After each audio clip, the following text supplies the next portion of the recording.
મિત્રો આગળ આપણે અચળ બળ દ્વારા થતું કાર્ય મેળવવું. આપણે આજે ચલ બળ દ્વારા થતું, ચલ બળ એટલે બદલાતા બળ દ્વારા થતું કાર્ય મેળવીએ. મોટાભાગે આપણે જે પણ કાર્ય કરતા હોય એમાં બળ આપણે અચળ મોટાભાગે હોતું નથી. મોટાભાગે જે બળ હોય છે એ સતત બદલાતું હોય. ક્યારેક બળ આપણે વધારે લગાડતા હોય, ક્યારેક બળ આપણે ઓછું લગાડતા હોય. તો વ્યવહારમાં જે મોટાભાગના જે કાર્ય થાય છે એ ચલ બળ દ્વારા થતા કાર્ય થતા હોય. તો એ બળ માટે આપણે કઈ રીતે ટૂંકમાં કાર્યનું સૂત્ર મેળવવું એ આપણે મેળવીએ. આપણે અચળ બળ દ્વારા માટે થતું કાર્ય તો આપણે મેળવું કે ભાઈ એફ ડી શું થાય કોસ થીટા, જનરલ સૂત્ર, જ્યાં થીટા એટલે એફ અને ડી વચ્ચેનો ખૂણો. પણ ચલ બળ દ્વારા થતું કાર્ય મેળવવું હોય તો એનું સૂત્ર કઈ રીતે આપણે મળે એ આપણે મેળવીએ. તો પહેલાં આપણે થોડો કોન્સેપ્ટ જોઈ લઈએ. માનો કે હું બળ વિરુદ્ધ સ્થાનાંતરનો આલેખ દોરું. આ કોઈ પદાર્થ છે, આ પદાર્થને હું ડી જેટલું સ્થાનાંતર કરાવું છું. ધ્યાન આપજો, બળ આ રીતે હું લગાડું છું અને સ્થાનાંતર પણ એ જ દિશામાં થાય છે, એટલે બંને વચ્ચેનો ખૂણો 0 છે. એટલે ડબલ્યુ બરાબર શું થાય? F D. ઓકે, તો એનો આલેખ આપણે ડ્રો કરીએ કે ભાઈ મેં સ્થાનાંતર માનો કે આ ડી જેટલું કર્યું, અથવા તો ચાલો એક્સ જેટલું મેં સ્થાનાંતર કર્યું. આ સ્થાનાંતર કેટલું કર્યું મેં? એક્સ જેટલું. અને સતત એના માટે બળ મેં ચલ બળ લગાડ્યું એફ. એનો આપણે આલેખ ડ્રો કરીએ. તો આ મેં બળ એફ લગાડ્યું. માનો કે એફ બરાબર મેં 10 ન્યૂટન બળ લગાડ્યું અને એના દ્વારા જે સ્થાનાંતર થયું છે એ માનો કે એક્સ બરાબર 10 મીટર થયું છે. આ બળ વિરુદ્ધ સ્થાનાંતરનો આલેખ છે. ધ્યાન આપજો, સ્થાનાંતર મેં 10 મીટર કર્યું છે અને બળ મેં કેટલું લગાડ્યું છે? 10 ન્યૂટન. તો એનો આલેખ આ પ્રકારનો થાય, કેમ કે બળ છે અચળ છે. ધ્યાન આપજો, આ અને સ્થાનાંતર કેટલું થયું છે એના દ્વારા 10 મીટર. તો આ સૂત્રના આધારે આપણે મેળવીએ તો આપણે ખબર ડબલ્યુ બરાબર એફ એક્સ થાય અને 10 ગુણ્યા 10 એટલે અહીંયા જે કાર્ય થાય કેટલું થાય? 100 જૂલ. સૂત્રના આધારે કેટલું થાય? 100 જૂલ. હવે બળ વિરુદ્ધ સ્થાનાંતરનો જે આલેખ છે આ, એનું આપણે ક્ષેત્રફળ મેળવીએ. તો ક્ષેત્રફળ તમે મેળવો એ બરાબર તો કેટલું થાય? તો કે એફ ગુણ્યા એક્સ. આ લંબાઈ ગુણ્યા પહોળાઈ, તમે જે કહો એ. તો લંબાઈ ગુણ્યા પહોળાઈ કરો તો લંબાઈ કેટલી છે? અહીંયા 10, પહોળાઈ કેટલી છે? 10. તો કેટલું આવ્યું? 100. તો સૂત્રથી મેળવો તો 100 આવે છે અને એનું ક્ષેત્રફળ મેળવો તો પણ 100 આવે છે. એનો મતલબ શું થાય કે ભાઈ બળ વિરુદ્ધ સ્થાનાંતરના આલેખ દ્વારા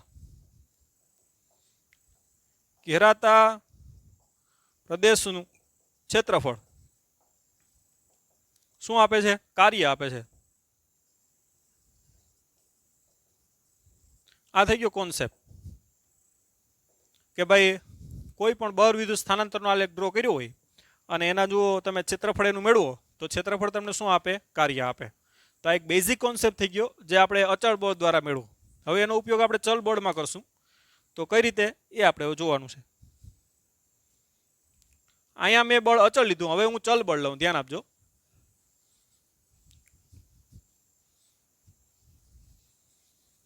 આ લખી લેવાનું છે આગળનું છે વિડીયો સ્ટોપ કરીને.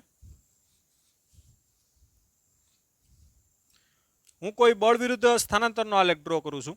ધ્યાન આપજો, બળ છે ને આ પ્રકારનું છે. જો આ બળ એફ છે અને આ સ્થાનાંતર માનો કે આ એક્સઆઈ છે. શરૂઆતમાં થી પદાર્થને આપણે ક્યાં લઈ ગયા? X F. ધ્યાન આપજો, આ રીતનું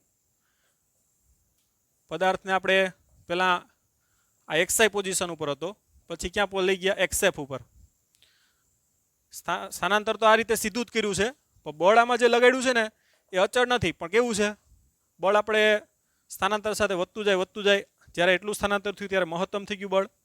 ત્યારબાદ ટૂંકમાં બળ શું થતું જાય? ઘટતું જાય. તો આ રીતનું કેવું બળ છે? ચલ બળ છે. એટલે બળ છે એ સ્થાનાંતર ઉપર આધાર રાખે છે. એટલે અહીંયા બળ લાગે છે એ એફ ઓફ એક્સ કહી શકીએ, કેમ કે અલગ અલગ એક્સ હોય એના માટે બળ કેવું છે? અલગ અલગ. તો હવે આના માટે આપણે કાર્ય કઈ રીતે મેળવવું? તો આના માટે કાર્ય મેળવવું હોય તો આ રીતે મળે કે ભાઈ આ ડેલ્ટા એક્સ જેટલું સ્થાનાંતર કરીએ. ધ્યાન આપજો, તો એના માટે આ જે બળ છે ને એ કેવું ગણી શકાય? અચળ ગણી શકાય. કે નાનું સ્થાનાંતર કરો તો ન તો બળ એમાં કંઈ વધી જવાનું હોય ન તો ઘટી જવાનું હોય. એટલે જે નાનું સ્થાનાંતર છે આ એને આપણે ડેલ્ટા એક્સ કહી દઈએ. તો નાના સ્થાનાંતર માટે કરવું પડતું કાર્ય ડેલ્ટા ડબલ્યુ જે લખવું હોય તો આ રીતે લખી શકાય. એના માટે લાગતું આ જે બળ છે એ અચળ ગણી શકાય. એફ ઓફ એક્સ ઇન્ટુ શું લખાય? Delta x. તો ટૂંકમાં આપણે નાનું સ્થાનાંતર કરીએ ડેલ્ટા એક્સ એટલું, તેના માટે એફ ઓફ એક્સ કેવું ગણી શકાય? અચળ ગણી શકાય. અને એના માટે સૂત્ર આપણે ખ્યાલ છે કે આ રીતે લખી શકો. ઓકે, તો આ બધા ખંડ જે ભેગા થયા એનો શું કરવાનું થાય? સરવાળો. કારણ કે આ બધા ખંડ માટે જે આ બળ છે ને, નાના નાના ખંડ ડેલ્ટા એક્સ સ્થાનાંતર કરી અને જે નાના નાના કાર્ય મળે એ બધા નાના નાના જે કાર્ય છે એનો શું કરવાનું થાય? આપણે સરવાળો કરવાનો થાય. ક્યાંથી ક્યાં સુધી? તો કે એક્સઆઈથી ક્યાં સુધી? એક્સએફ સુધી. ધ્યાન આપજો, આ જે કાર્ય મળ્યું ને એ આટલું સ્થાનાંતર કર્યું એના માટે મળ્યું. આવા ડેલ્ટા એક્સ ઘણા બધા ટૂંકમાં આવા ખંડો બને. ક્યાંથી ક્યાં સુધી? એક્સઆઈથી એક્સએફ સુધી. આ જે નાના નાના કાર્ય થાય એ બધા કાર્યોનો આપણે શું કરવાનું થાય? સરવાળો. અને સરવાળો આપણે કેના સ્વરૂપમાં કરીએ? સિગ્માના સ્વરૂપમાં. તો કુલ કાર્ય જે છે ડબલ્યુ એને આ રીતે લખી શકો, સિગ્મા એક્સઆઈથી ક્યાં સુધી? એક્સએફ સુધી. સરવાળો કરવાનો છે પણ ક્યાં સુધી? એક્સઆઈથી એક્સએફ સુધી. એફ એક્સ ઇન્ટુ શું થાય? Delta x. તો આ રીતે તમને કાર્ય મળે. અને આ જે કાર્ય મળશે ને એ તમને હજી સરેરાશ મળશે. કારણ કે હજી પણ આમાં જે આપણે ખંડ લીધા છે ને એ મોટા લીધા છે. આપણે ખંડ હજી પણ આના ટૂંકમાં નાના લેવાના. કારણ કે હજી જો ખંડ એકદમ નાના લઈ લ્યો તો એના માટે બળ અચળ ગણી શકાય. કારણ કે હજી આ બળ છે ને, આ જે આપણે ડેલ્ટા એક્સ લીધું ને સ્થાનાંતર, એના માટે બળ છે હજી પણ ચેન્જ થઈ શકે. તો મારું તમને કહેવાનું એ છે કે આ લાઇન ડ્રો કરીને એટલું જ સ્થાનાંતર લ્યો. ખ્યાલ આવ્યો? ડેલ્ટા એક્સ નહીં પણ ડીએક્સ. એમ ડેલ્ટા એક્સ તો હજી વધારે સ્થાનાંતર કહેવાય, એના માટે હજી પણ બળ સરેરાશ કહી શકાય. પણ જો તત્કાલીન બળ આપણે કરવું હોય, એટલે કે એક્ઝેક્ટ બળ ટૂંકમાં લેવું હોય તો સ્થાનાંતર કેટલું કરવું પડે? એકદમ નાનું, જેને ડેલ્ટા એક્સ ન કહેતા શું કહી શકીએ? ડીએક્સ. તો આપણે ડીએક્સ સ્થાનાંતર છે એના માટે કરવા પડતા કાર્યનો સરવાળો કરો અને એ સરવાળો આપણે સંકલનના સ્વરૂપમાં કરશું તો તમને કાર્ય છે એકદમ કેવું મળે? એક્ઝેક્ટ મળે. કેમ કે આ જે કાર્ય છે ને હજી એક્ઝેક્ટ નહીં મળે, કેવું મળશે? સરેરાશ મળશે. જો આપણે એક્ઝેક્ટ કાર્ય જોતું હોય તો આપણે કેના સ્વરૂપમાં લેવું પડે? સંકલનના સ્વરૂપમાં લેવું પડે. તો ટૂંકમાં આપણે ખંડ છે એકદમ નાના લેવા પડે તો કાર્ય છે તમારું સરેરાશ છે એ તત્કાલીનમાં ફેરવાઈ જાય. એના માટે તમારે શું કરવું પડે?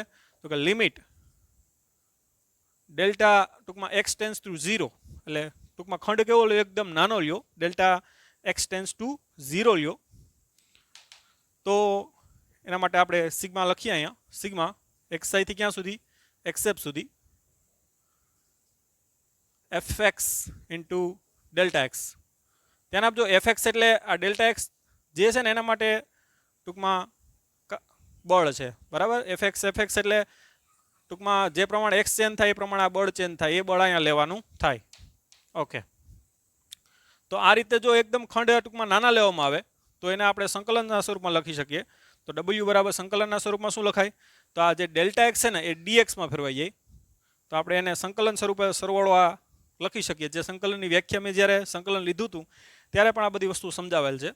તો એટલી બધી આપણે વસ્તુ ડીપમાં જતા નથી કે ભાઈ સરવાળો છે એને આપણે સંકલનના સ્વરૂપમાં લખી શકીએ. આ સિગ્માની જગ્યાએ ટૂંકમાં શું આવી જાય? સંકલનની નિશાને આવી જાય.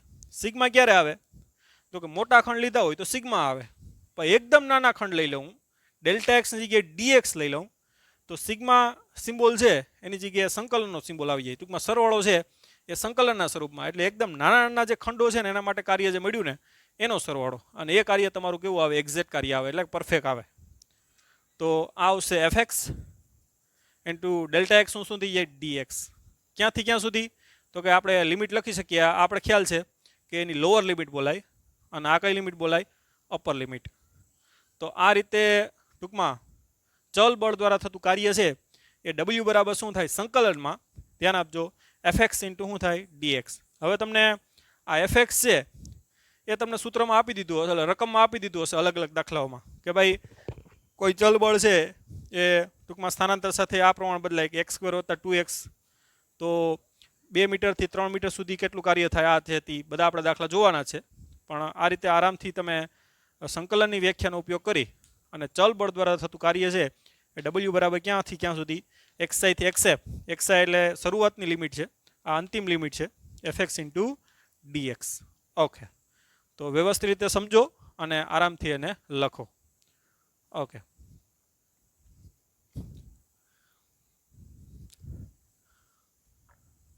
હવે આપણે ચલ બળ દ્વારા થતા કાર્ય માટે કાર્ય ઉર્જા પ્રમેય મેળવીએ. ત્યારબાદ આપણે 1-2 MCQ પણ જોઈએ.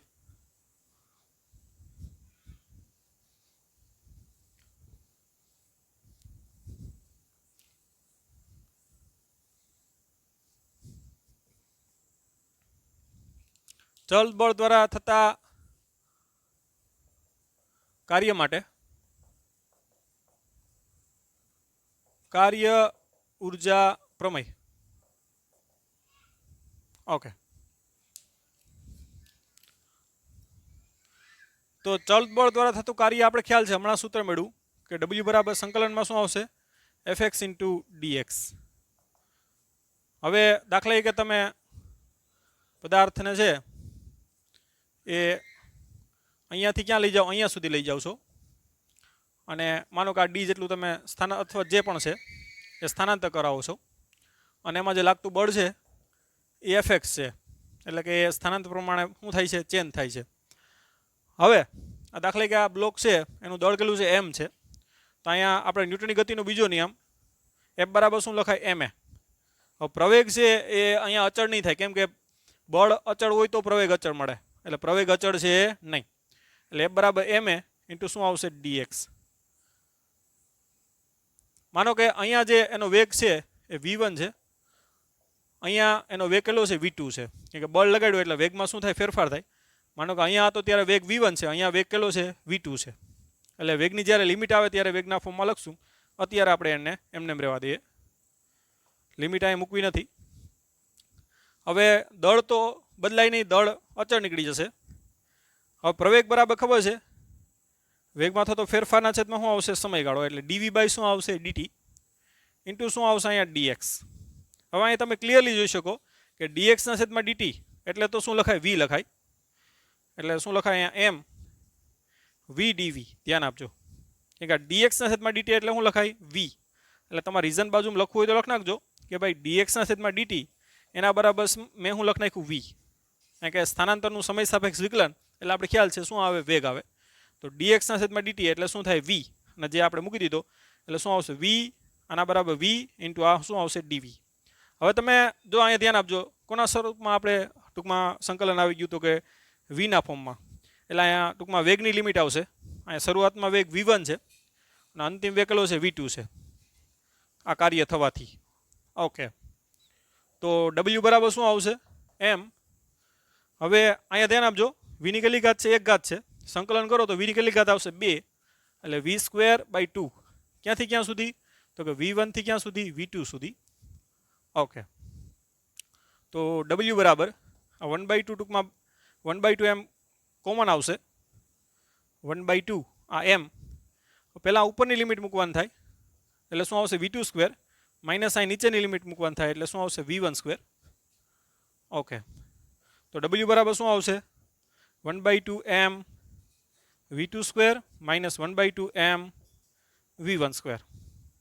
ઓકે, તો તમે અહીં જોઈ શકો 1/2 એમ V² બરાબર શું લખાય, તો કે ગતિ ઉર્જા છે, ને આ એની કઈ ગતિ ઉર્જા છે, અંતિમ ગતિ ઉર્જા. આ શું છે, એની પ્રારંભિક ગતિ ઉર્જા K1. તો W બરાબર શું લખાય, તો કે આ તો એની અંતિમ ગતિ ઉર્જા છે, આ કઈ ગતિ ઉર્જા છે, પ્રારંભિક ગતિ ઉર્જા. એટલે તમે કહી શકો કે કાર્ય બરાબર શું આવશે, ગતિ ઉર્જાનો ફેરફાર. તો જે પ્રકારે સૂત્ર આપણે ચલ બળ દ્વારા મેળવ્યું હતું, અચળ બળ દ્વારા મેળવ્યું હતું, એ જ સેમ સૂત્ર આપણે ચલ બળ દ્વારા મળે કે ભાઈ કોઈ પણ પદાર્થમાં તમે ચલ બળ દ્વારા કાર્ય કરો કે અચળ બળ દ્વારા કાર્ય કરો, એની ગતિ ઉર્જામાં ટૂંકમાં ફેરફાર થાય તો જ એના ઉપર ટૂંકમાં કાર્ય થયું કહેવાય. અને આ કાર્ય છે આપણે ખબર છે ચોખ્ખું કાર્ય છે, જેનો મિનિંગ પણ આપણે આગળના જે લેક્ચર છે એમાં સમજાવેલું છે. તો આ જે કાર્ય આવશે કેવું આવશે, ચોખ્ખું કાર્ય આવશે. એટલે જે ટૂંકમાં બધા બળો લાગતા હોય એ બધા બળોનું જે પરિણામી બળ થાય ને એના દ્વારા થતું આ કાર્ય છે, બરાબર શું આવશે, ગતિ ઉર્જાનો ફેરફાર. તો આવી રીતે ચલ બળ દ્વારા થતા કાર્ય માટે તમે કાર્ય ઉર્જા પ્રમેય છે એ આ રીતે મેળવી શકો. ટેક્સ્ટબુકમાં થોડીક રીત છે એ અટપટી છે, એના કારણે આ જે રીત છે એકદમ ક્લિયર અને ટ્રુ સેન્સ બેઝ તમને સમજાય એ પ્રકારની છે. તો તમે આ રીતે ટૂંકમાં એક્ઝામમાં લખશો તો તમારા કોઈ પ્રકારના માર્ક એમાં કટ થવાના નથી. ઓકે, તો લખી નાખો.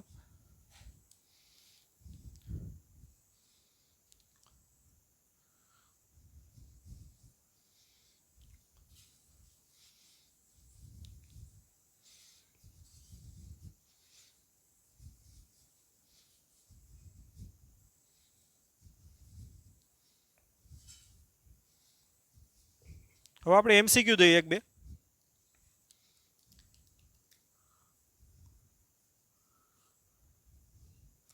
કોઈ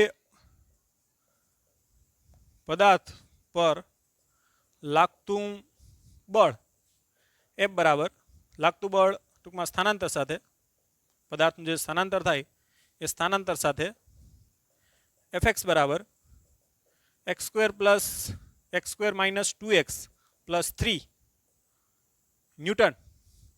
ત્યાં આપજો રકમ બધા લખવાની છે. કોઈ પદાર્થ પર લાગતું બળ સ્થાનાંતર સાથે Fx બરાબર x square minus 2x plus 3 newton પ્રમાણે બદલાય છે. તો x બરાબર 0 મીટરથી x બરાબર 3 મીટર સુધી સ્થાનાંતર કરીએ તેના માટે કાર્ય ગણો. આપણે પેલા 0 મીટર છે ઉદ્ગમ બિંદુ ઉપર છે સપોઝ કે એને આપણે 3 મીટર સુધી લઈ ગયા તો એના માટે થતું કાર્ય ગણો. અહીંયા બળ અને સ્થાનાંતર વચ્ચેનો ખૂણો 0 છે એટલે આપણે લખી શકીએ કે W બરાબર શું લખાય સંકલનમાં Fx ઇન્ટુ શું લખાય dx. ક્યાંથી ક્યાં સુધી તો કે શરૂઆતમાં xi અથવા તો x1 થી ક્યાં સુધી x2 સુધી અને તમે x1 કહી શકો અને શું કહી શકો x2 અથવા તો xi અને xf લખી શકો જે લખવું હોય x1 x2 સિમ્પલ રહી. ઓકે ચાલો હવે આપણે કિંમત મૂકી દઈએ. આપણે બળ છે સ્થાનાંતર સાથે જે રીતે બદલાય એનું સૂત્ર આપણે છે ત્યાં મૂકી દઈએ કિંમત x square minus 2x plus 3 into dx. ક્યાંથી ક્યાં સુધી સ્થાનાંતર ક્યાં સુધી કર્યું આપણે તો પહેલાં 0 મીટર હતા પછી આપણે ક્યાં પહોંચ્યા 3 તો લિમિટ શું આવશે 0 થી 3. હવે સંકલન કરતા તો આપણે આવડે છે ઘણી બધી પ્રેક્ટિસ આપણે સંકલનમાં કરેલી છે. અહીં ઘાત કેટલી છે 2 તો કેટલી થાય x ની 3/3 0 થી 3 માઇનસ 2 x ની કેટલી છે 1 છે ધ્યાન આપજો એટલે કેટલી થઈ x ની 2/2 0 થી 3 પ્લસ 3 આ dx આવશે. dx નું સંકલન શું થાય x થશે ધ્યાન આપજો. આ 3 ઇન્ટુ dx આવશે તો dx નું સંકલન શું થાય x ક્યાંથી ક્યાં સુધી 0 થી 3. તો બધી લિમિટ આપણે મૂકીએ તો 3 નો ઘન છે એ 27 થાય ના છેદમાં 3 માઇનસ આ 2 કેન્સલ થાય. આ 3 નો વર્ગ કેટલો આવશે 9 વત્તા 3 3 માઇનસ 0 એટલે કેટલા આવશે કૌંસમાં 3 એટલે આ કેટલા આવશે 9 માઇનસ 9 પ્લસ 9 એટલે કાર્ય છે કેટલો આવશે 9 જૂલ. તો આ રીતે ટૂંકમાં આરામથી તમે બળ છે સ્થાનાંતર સાથે બદલાતું હોય અને તમને અલગ આવી લિમિટ આપે તો આરામથી તમે આ પ્રકારની MCQ કરી શકો. આવા દાખલા પણ છે તો તમારે એ પ્રમાણે કરવાના છે. હવે સદિશ સ્વરૂપે પણ જો ચલ બળ લખી શકીએ સદિશ સ્વરૂપે આપણે ટૂંકમાં આપણે ખ્યાલ છે અદિશ સ્વરૂપે શું લખાય Fx ઇન્ટુ dx. સદિશ સ્વરૂપે તમારે લખવું હોય તો F ડોટ શું લખાય dr. જ્યાં dr એટલે શું છે સ્થાનાંતર સદિશ ત્યાં dx આવે અહીંયા શું આવશે dr જે આપણે ખ્યાલ છે ચેપ્ટર નંબર 4 માં બરાબર કે એમાં તમને અલગ અલગ આપી દે કે ભાઈ પહેલાં r1 સ્થાન સદિશ હતો એમાં પછી r2 એ અહીં x1 x2 આપે 0 મીટરથી 3 મીટર ત્યાં એમ કહી દે કે ભાઈ આ 2i કેરેટ વત્તા 3j કેરેટ વત્તા 5k કેરેટથી 6i કેરેટ વત્તા 3j કેરેટ વત્તા 5k કેરેટ એવી રીતે r1 થી ક્યાં r2 આપે એના ઉપર તમારે dr મેળવવાનું થાય અને એ રીતે એનો ડોટ ગુણાકાર કરી અને પણ મેળવી શકો. ચાલો એક કરીએ એટલે ખ્યાલ આવે તમને. આના માટે એક કરીએ સદિશ સ્વરૂપે. આ લખી લો વ્યવસ્થિત. ઓકે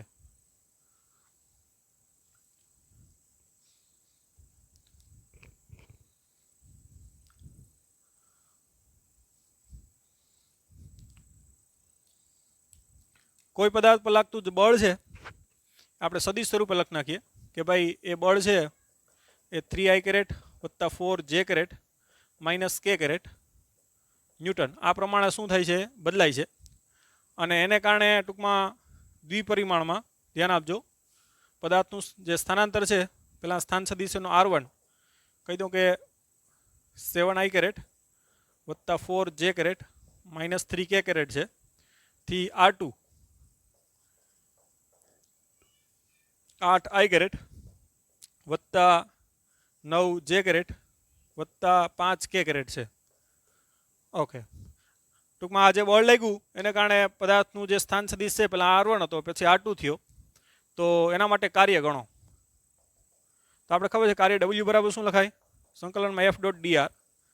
હવે dr એટલે ધ્યાન આપજો અહીંયા સ્થાનાંતર કેટલું થાય અહીંયા તો કે dr બરાબર શું લખાય તો કે r2 માઇનસ r1 અંતિમ સ્થાન સદિશ માઇનસ શું આવશે પ્રારંભિક, આ ડેલ્ટા આર પણ લખી શકો, ડી આર પણ લખી શકો. R2 એટલે કેટલું છે 8i વત્તા 9j વત્તા 5k માઇનસ 7i વત્તા 4j માઇનસ 3k. એટલે 8માંથી 7 જાય તો કેટલો આવશે i કેરેટ. 9માંથી ધ્યાન આપજો 4 જાય તો કેટલો આવશે પ્લસ 5j કેરેટ. અને 5 માઇનસ માઇનસ પ્લસ થઈ જાય એટલે પ્લસ 3 આવે, એટલે 5 વત્તા 3 કેટલું થાય 8k કેરેટ. તો આવી ગયું તમારું ડીઆર.